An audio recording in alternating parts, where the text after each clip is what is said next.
Hello, this is Steve Ramona, your host for Doing Business with a Servant's Heart. I want to thank our sponsors, Infone, and with Infone, you can place your business on everybody's cell phone, turn their business into a web app, and with a click of a button, they'll have access to you 24/7. And also Pantheon.fm. Have you ever thought about monetizing and taking your podcast to the next level? Well, Pantheon can do that. Let us show you how. Reach out to Steve Ramona, the host, at infone.co/SR1, and I will go over with you how you can make your podcast really stand out. Let's enjoy the show.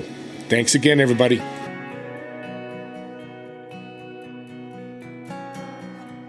Everyone, to Doing Business with a Servant's Heart.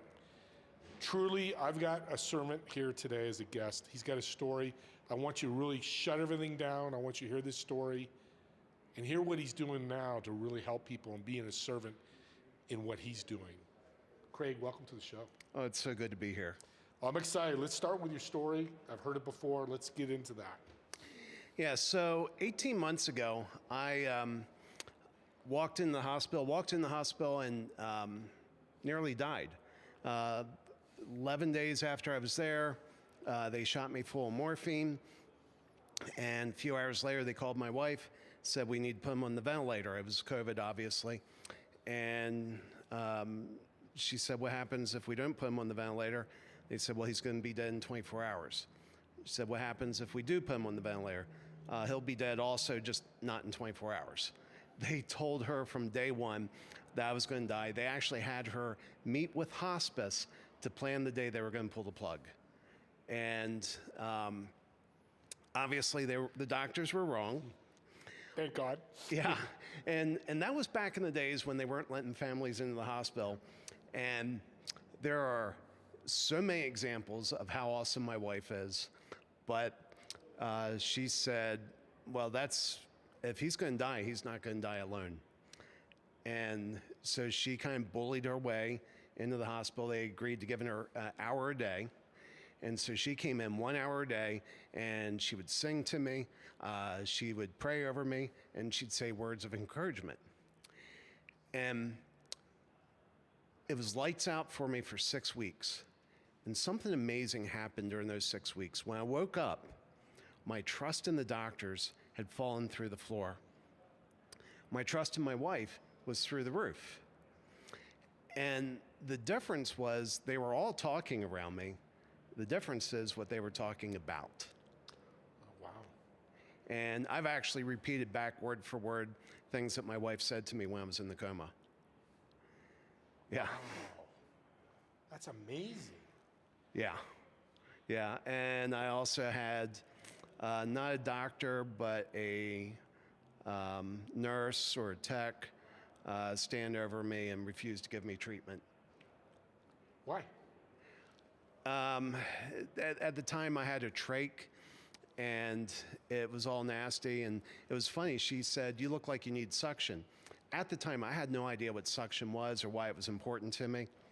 But she said, you look like you need suction, but I'm not touching that nasty thing on your chest. And The nurse told you that? Yeah. And she walked away. Wow. So suction wasn't my favorite part of the day. That was when they would come in, they'd suck stuff out of my lungs, and I'd sit there and squirm. And I remember, trying to minimize the pain. But the moral of the story, Maya Angelou has this famous quote that people will forget what you said, they will forget what you did, but they will never forget how you made them feel. And my wife made me feel one way. The doctors made me feel quite the opposite. And so when I was finally awake again, and the doctors were saying, hey, we want to do this, and in hindsight, looking at it now with a clear mind, these were all very reasonable and very good things to do. I just kept shaking my head no. And my wife had to come in and intervene and say, hey, Craig, the doctors want you to do this. And one time I asked her, I said, is it safe? And she said, absolutely. And the lesson from that, that's kind of the personal story, but from the works side, the thing that really hit me is a few years ago, more than a few, about 6 years ago, we started working on something we now call it an irresistible first-time offer. Think of it as like a coffee date that leads to high-ticket sales. And and I realized that when we do this, it does for the prospects what my wife did for me. They're going into this situation that's scary. They're getting ready to make a high dollar commitment. Maybe it's a big time commitment. For some people, the time is more valuable than the money. Or you're going in, you're getting access to a very personal, sacred part of their business. And they just don't trust you because they don't know you. And what this does, what we found was when I started looking at this and looking at my situation in the hospital and looking at this, I was like, oh, yeah, what we're doing is we're creating an experience, like Maya Angelou said, where they won't forget how we made them feel. Yeah. What's your wife's name? Karen. God bless Karen, and when you listen to this, God bless what you did.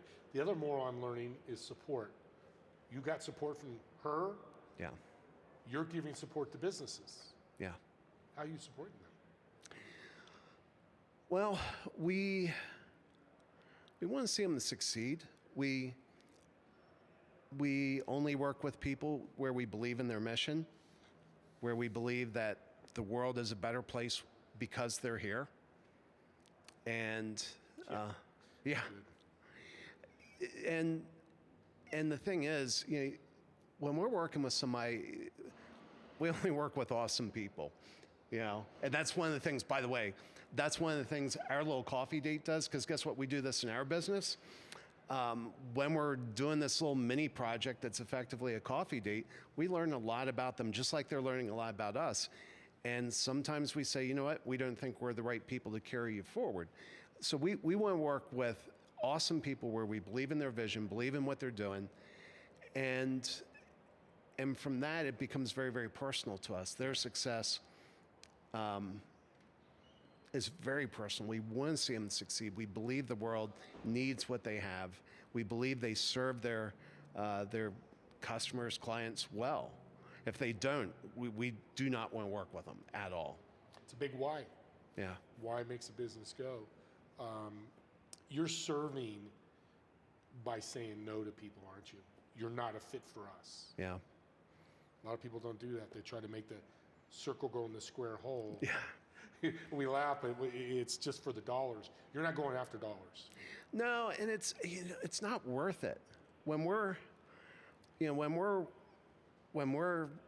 tied in a relationship that's just not working, it's bad for them. It's bad for us. It just, before I did this, I used to work in the mobile phone industry, originally designing mobile phones, but then marketing chips for mobile phones.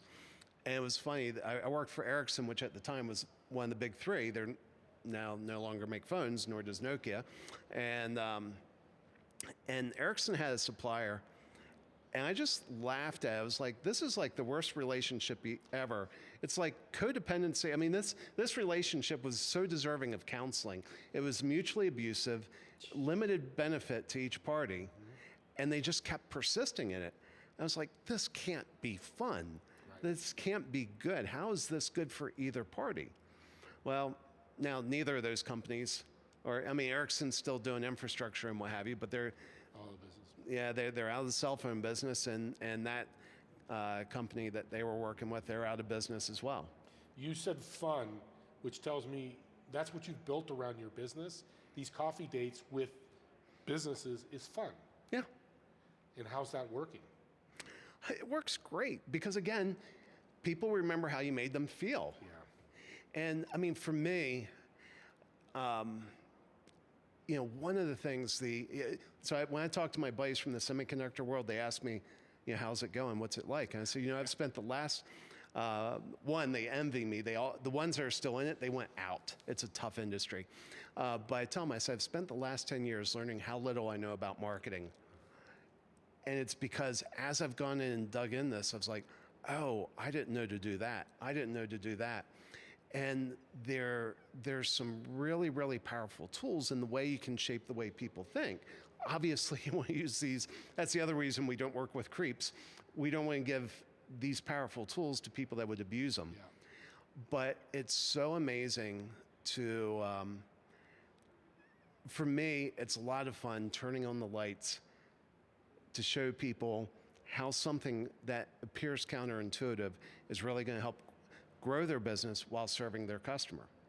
And let me give you an example. This was a fun one. We had a client that was a financial advisor for high net worth investors. And partway through, I heard a story about their chief investment officer. I said, well, tell me more. I was like, oh, this is too good to leave alone. And so I came back, our next meeting with them, I said, we would like to rewrite your About Us page. And they said, yeah, sure, no problem. I said, actually, I've already written it. And I handed it over to them and I said, can you take a look at it?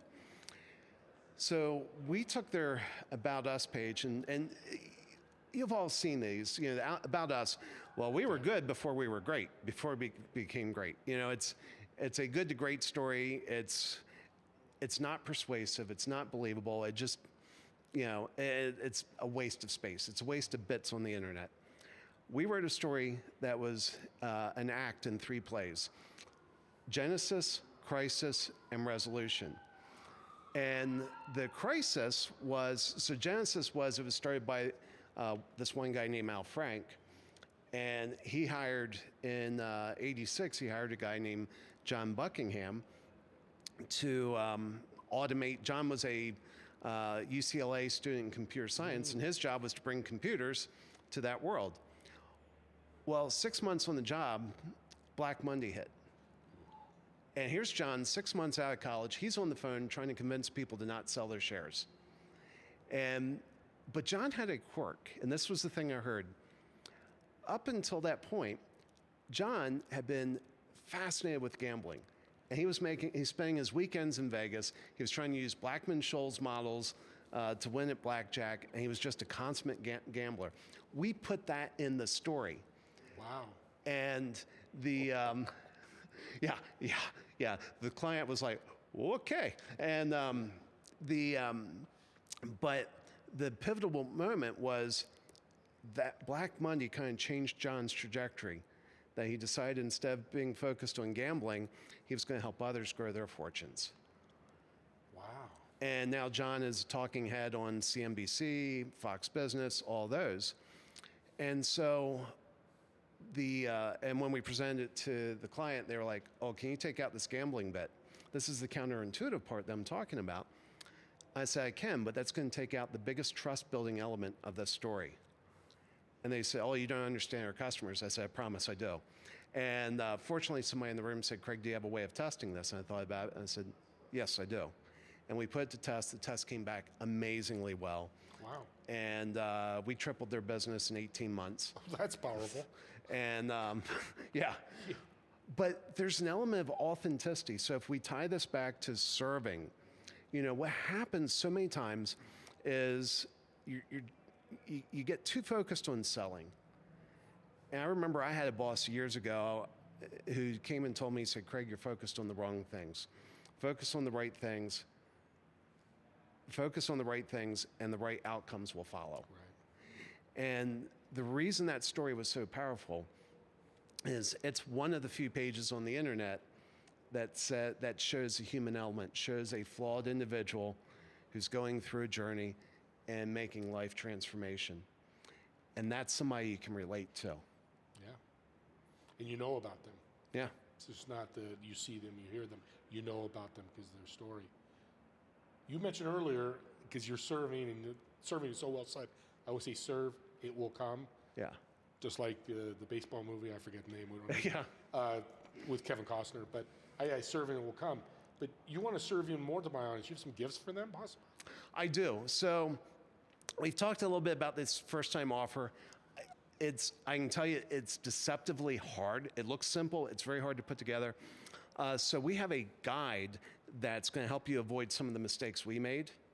And we have a course, a self-paced course, to help you go through it. We limit it to 23 days. And the reason we do that is we're in the business of changing lives. And if I'm just somebody else that offers you a course, you're going to sign up for it. You're never going to do it. When you don't do it, it won't change your life. If you do this, if you go through this and you change the way you do high ticket sales, you will start serving your customers and they will think wonderful things about you and you will feel better about yourself. You will sleep well at night knowing that you've brought so much value. And so we're limiting it to 23 days. The way you access the course is you go to our website. It's alliesforme.com. That's ALLIES, the number 4, me.com/FTO23. Stands for first time offer, 23 days access. And you'll get that and start going through and putting this to work. Let me tell you how seriously I believe that this is a way of serving. The daughter of a lifetime mentor died 3 days before I went on the ventilator. She died of COVID. She was on the ventilator. When I got out of the hospital, her brother reached out and said, hey, I need some help with marketing. Can you help me out? And initially I told him, I said, look, I'm taking the rest of the year off recovering. Come back later. Secretly, I was kind of hoping he would go away. He kept coming back, and so finally I got on the phone with him, and I listened to what he had going on. And it's a tough spot. I just survived a disease that took his sister. Mm-hmm. And especially at the time, I was really struggling with survivor's guilt. And in that moment, the best advice I could give him was, Michael, you should buy my first time offer. It's going to give you a $5,000 marketing plan for about $500. I knew he wouldn't be a client. I knew that wouldn't be the way things would go. But I knew I would send him on the right path so he could make better decisions. And to this day, I can look his dad in the eye and say, I took care of your son. The power of that story, too, is your survivor's guilt is diminishing away. It's not away completely, but that's helped you recover a little bit more because you served him. Yeah. And, audience, he charged him $500, $5,000 value. You can serve and still charge people. There's value in Craig. Yeah. And with that value, I want you to tell them how they can reach out to you again. Yeah, and let me tag on that real quick. Not only can you charge them, you should charge them. Yeah. If you want to change somebody's life, don't give it for free because they won't value it. You should charge it. So if anybody wants to talk to me about more of this, wants to talk about how wonderful my wife is, you can reach me at my website, alliesforme.com. We have multiple ways of getting in contact with me. You can reach out on LinkedIn. Link in with me. I'd love to link in with you. Very easy to find on the internet. Please reach out. And his information will be in the show notes. And I'm going to offer a challenge. He's giving a gift. I'm going to do the same. The first 2 people that reach out to Craig and mention this podcast show or my name, I'm going to send you a gift. That's how much I'm going to give back to you, how much I believe in what he's doing. Because high ticket offers are the bane of many businesses, yeah. Right? Yeah. Well, and this will change your life. Your customer will love it more. You will love it more. It's just a better way of doing business. Win-win. Yeah. When you say high ticket offer, is there a number in your head when you say that, or is it dependent on each company, each business? They say beauty's in the eye of the beholder. High ticket, it depends upon who you're talking to. If it's B2C, it's maybe it's $1,000. If it's B2B, again, depending upon the B2B, typically it's it's typically 5, 6, 7 figure offers, but high ticket is high ticket to whoever's writing the check. That's right. That's so well said, because they are writing the check. So if I'm coming to you and I've got $1,000 offer, let's say we'll make it easy, business coach, and I charge $1,000 for 3 months. You will work with me right away. I could see in your face, you're like, oh, Steve, that's too low, first of all. So you're going to delve into my business and learn about my business to see what that high ticket offer really should be? Oh, yeah. Yeah. I mean, if you're doing one-on-one coaching, 3 months for $1,000. If you have anything valuable to say, anything worth coaching, you're not charging enough. And so, yeah, I mean, if somebody came to me and said that, I was like, well, first thing we want to do is figure out how to get your core offer up higher. When we're pricing things out, so when we price out like a first-time offer, our general guidelines, if it's B2C, it's less than 100. If it's B2B, it's less than 500. And some of the reasons for that, it has to be an impulse purchase. And there's a lot more we could talk about. We could spend a whole show talking just about that. But but it has to be an amount of money that nobody will ever be held accountable for how it's spent. That's the critical element. So if it's B2C, it's not an amount they have to explain to their spouse. If it's B2B, it's not an amount they have to explain to their boss. So the phrase, leaving money on the table, it's true. Yeah. Oh, you're leaving money on the table, but you're delivering value. And for those that study Robert Cialdini, he talks about reciprocity. We have an internal trigger in us that tries to balance the scales. When we feel like the scales are imbalanced, we work hard to rebalance. Well, my goal is that my clients always feel like the scales are imbalanced in their favor. I want them to always feel like they're getting more than they paid for. How often have you taken an offer and increased it whatever level? How often has it not worked? In a sense of, I'm 1,000, you say, okay, Steve, you should charge 5,000. Yeah, usually it increases business. Usually, not only do you make more straight, top line revenue, but you sell more quantity of that. And thinking about it from the servant's heart, I think there's a misperception of, this is so important, I'm not going to charge more for it. And I just think that's flawed thinking. From a number of angles, from many, many angles. Let me go back to the story about my wife. When I was in the hospital, there was one day I had to say, please stay home this morning and rest. Now, I can't tell you how much it meant when my wife came in the hospital.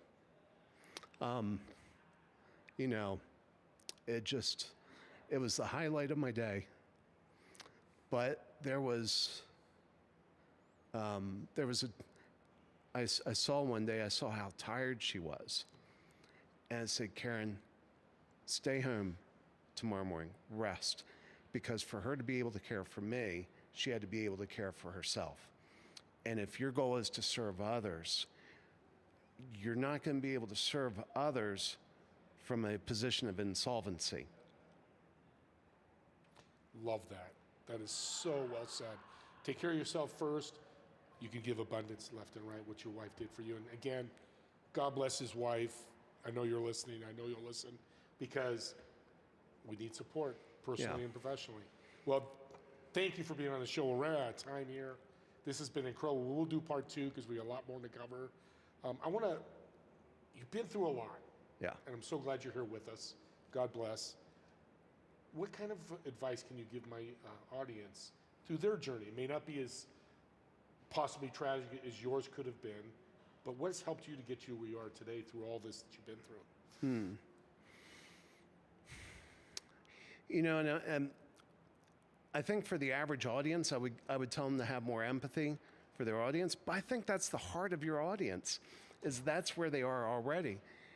And so in terms of moving forward, I would, in the same way I've had to shed myself of the survivor's guilt, you need to be confident charging what you're worth for what you're doing.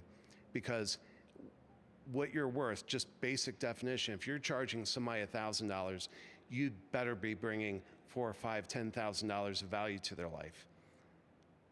Be confident in that. And you got the servant's heart figured out. Now you need to know your own worth and take care of yourself.